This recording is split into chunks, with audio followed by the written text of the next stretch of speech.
Bonjour à tous, bienvenue sur ma chaîne Naya Conseil. Il y a des personnes qui avancent dans la vie avec beaucoup d'assurance. Et puis il y a celles qui doutent énormément, qui réfléchissent un peu trop, qui se demandent si elles ont bien fait de faire ça ou de faire comme ça. Et des personnes aussi qui ont besoin d'être rassurées. Si tu fais partie de celles qui doutent souvent de toi, de tes choix, de tes décisions et même de ta valeur, alors cette vidéo est pour toi. Parce que non, le doute ne veut pas dire que tu es faible.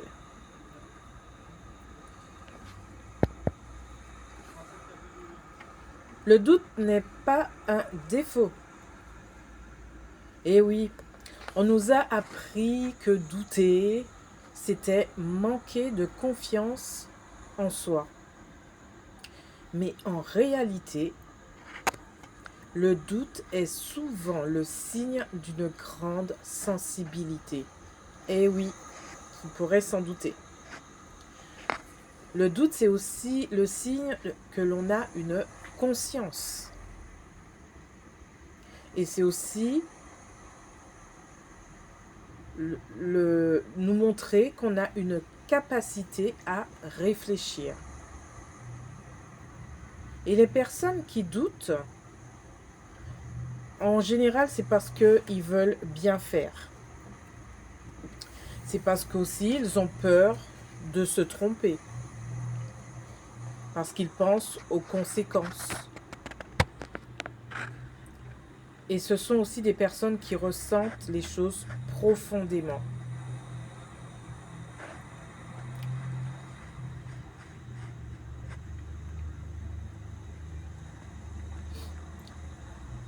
Et je voudrais dire que ce doute, ce n'est pas moi qui l'ai inventé. Pas du tout, c'est sûr. Parce que bien avant nous, il y avait un philosophe qui en parlait déjà. Et vous savez, ce philosophe s'appelle René Descartes. Alors, pour Descartes, le doute n'était pas une faiblesse, ce que je viens de vous dire. Mais au contraire, il pensait que le doute était le point de départ de la conscience. Douter, en fait, c'était réfléchir.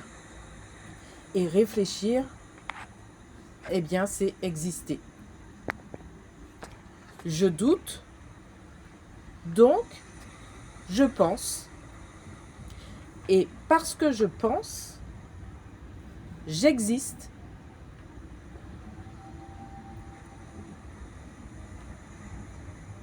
Autrement dit, si tu doutes, ce n'est pas parce que tu es perdu, c'est parce que tu es conscient.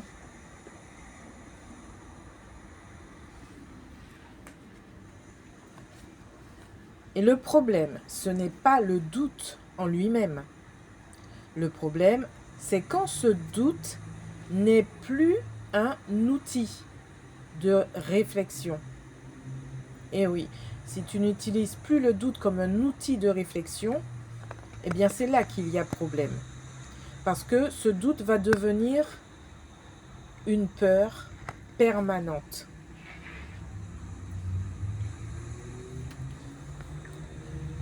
Et dans ces cas-là, on va essayer de chercher l'origine du doute. Parce qu'on sait déjà qu'il ne naît pas par hasard. C'est quelque chose qui s'installe souvent très tôt dans notre vie. Et ça peut venir d'un manque de reconnaissance.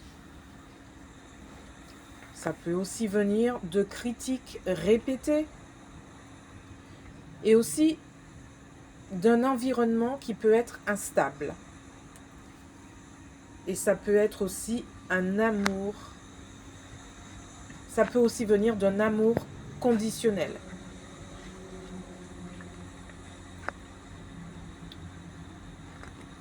Et quand on a appris à se remettre en question pour être aimé, eh bien, on continue à le faire toute notre vie. On doute pour ne pas déranger notre entourage ou quelqu'un. On va se mettre à douter pour être accepté. Et on va aussi douter pour éviter le rejet, tout simplement.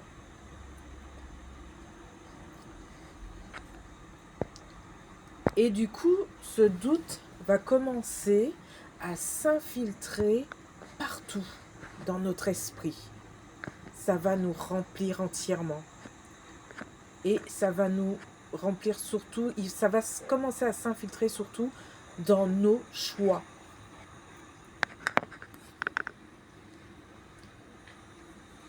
Et là, on va commencer à douter de nos choix. Pourquoi? Parce qu'on va hésiter longtemps. On va aussi demander l'avis à quelqu'un d'autre. Et on va se mettre aussi à comparer. Et même quand tu choisis, tu te demandes encore si c'était la bonne décision.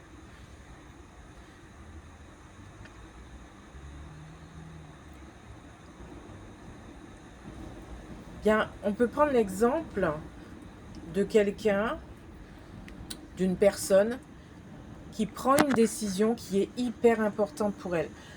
Mais une décision vraiment très, très, très importante. Mais en fait, elle va prendre la décision et après, elle va revenir sans cesse dessus. Pourquoi? Parce qu'elle a peur de regretter son choix. Elle a peur de regretter, cette personne a peur de regretter sa décision. Alors le doute ne vient pas d'un mauvais choix, bien sûr. Il vient d'un manque de confiance en sa capacité à faire face aux conséquences. Et parfois, ce doute peut être renforcé par les autres, les gens qui nous entourent, même nos proches. Pourquoi? Parce que on aura le poids du regard des autres sur nous. Et quand on doute de soi, eh bien le regard des autres devient comme une référence. Et du coup, on va chercher l'approbation, la validation. Et quelquefois, on va même atteindre cette petite phrase. Tu as bien fait. Et oui, tu as bien fait. Mais plus on écoute les autres, plus on va s'éloigner de nous-mêmes, de notre choix. Pourquoi? Parce que les autres, ils vont vous guider vers un choix parce qu'ils ont peur de... En fait, ils parlent depuis leur propre peur. Ils parlent, ils vont vous donner une sorte de guidance parce qu'ils vont prendre appui sur leur propre histoire et pas depuis votre choix à vous, votre histoire à vous. Rien ne sera basé par rapport à vous, tout sera basé par rapport à eux. Et donc, le choix peut être le mauvais choix et non la vôtre. Moi, je peux par exemple, vous donner un exemple de quelque chose qui m'est déjà arrivé à moi personnellement. En vous disant cela, ça m'a rappelé une petite histoire. Un jour, en général, quand je vais acheter mes vêtements, je vais dans le magasin, je regarde Et dès qu'il y a quelque chose qui me plaît, eh bien, je le prends et je cherche quelque chose qui va avec. Eh bien, un jour, j'y ai été avec une amie et j'ai trouvé un haut et un pantalon que pour moi, ça allait très bien ensemble et en plus, j'aimais ce que j'avais pris pour les accorder ensemble. Et peut-être que là, j'ai manqué de confiance en moi et du coup, j'ai demandé à mon amie, qu'est-ce que tu en penses? Et là, qu'est-ce qu'elle m'a répondu? Ah non, j'aime pas, ça va pas bien ensemble. Et qu'est-ce que j'ai fait? Ben, j'ai déposé mon choix et j'ai gardé ce qu'elle, elle m'avait dit. Voilà, je ne me suis pas fait assez confiance et je me suis tournée vers le choix d'une autre personne. Voilà, ça c'est un exemple évidemment à ne pas suivre. Parce que à force de douter, eh bien, on finit aussi par se retenir. Voilà, j'ai douté de mon choix, je me suis retenue et je n'ai pas pris les vêtements que je voulais à la base. Et le doute, sachez-le, le doute, ça bloque. Le doute va devenir un frein. Un frein, pourquoi? Parce qu'on n'ose plus. On repousse les choses. Pourquoi? Parce qu'on attend d'être sûr. Mais le moment qu'on attend pour être sûr, n'arrive jamais. Parce qu'on a toujours ce doute en nous.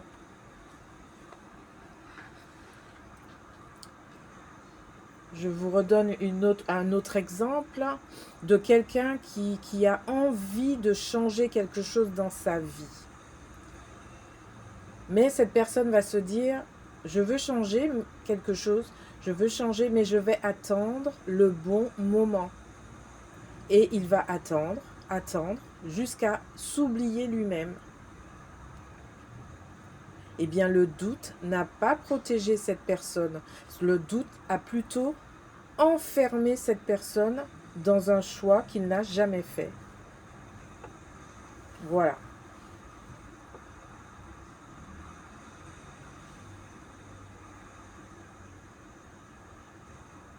Alors, comment faire pour ne plus se laisser gouverner par nos doutes? Et cette question, elle est aussi pour moi. Alors, on va essayer d'apprendre à faire avec le doute. Même s'il est présent dans notre esprit, on va essayer d'avancer avec. Parce qu'il ne s'agit pas de le supprimer. Mais il s'agit d'apprendre à ne plus lui obéir aveuglément au doute. Alors, je vais vous donner quelques clés pour cela. J'espère que ça peut aider. Après, vous suivez ou vous ne suivez pas. Mais c'est juste quelques clés pour qu'on puisse avancer. Alors, on va écouter en priorité, on va écouter son ressenti avant de prendre les avis extérieurs. Écoutez votre ressenti avant d'aller chercher des avis de d'autres personnes. Parce que souvent, on a un ressenti, on est quand même avant tout humain et on a un ressenti. Eh bien, écoutez ce ressenti. Et puis aussi, acceptez de vous tromper. Acceptez de se tromper. On peut faire un choix et se tromper. Et bien là, il faut l'accepter. Ça arrive à tout le monde de se tromper. On n'est pas les seuls. On n'est que des êtres humains. Et l'être humain peut se tromper. Et il faut aussi, troisième clé, comprendre que l'erreur n'est pas un échec. Il ne faut pas que dès qu'on a fait cette erreur, se dire « Oh mon Dieu, ça y est, c'est terminé pour moi ». Pas du tout. Juste comprendre que l'erreur, ce n'est pas un échec. Au contraire, ça peut vous aider à avancer encore plus, à aller encore plus loin. Parce que vous allez apprendre justement de cette erreur. Et donc, il faut, quatrième clé, se rappeler qu'on a déjà traversé des choses difficiles. Et oui, on a tous déjà traversé quelque chose de difficile qu'on a réussi à surmonter. Je peux juste rajouter, la confiance ne vient pas de l'absence du doute. Parce que le doute, il est toujours présent. La confiance ne vient pas de cette absence, mais de la capacité à avancer malgré le doute. Donc, rappelez-vous bien de cette phrase, parce que je pense que ça peut nous aider. Je ne dis pas vous, mais nous, parce que je m'inclus dedans quand même. La confiance ne vient pas de l'absence du doute, mais de la capacité à avancer malgré lui.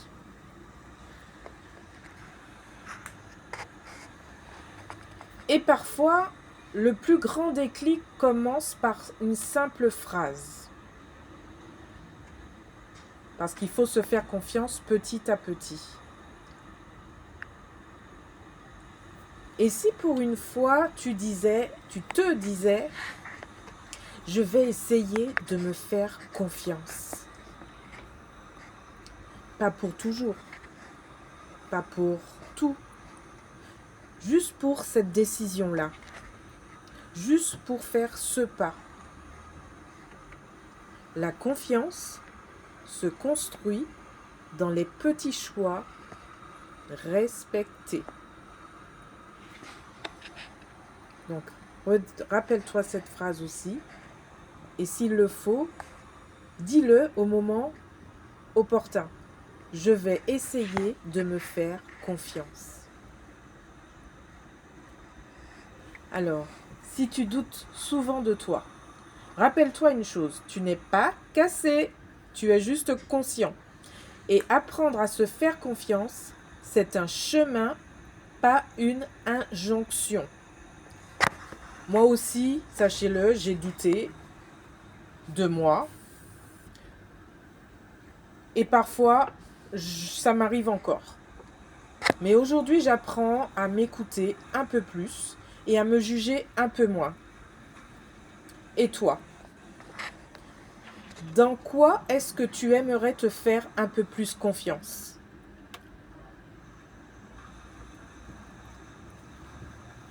Si cette vidéo t'a parlé, tu peux t'abonner. Ici, on avance ensemble, sans pression. Et surtout, n'oublie jamais,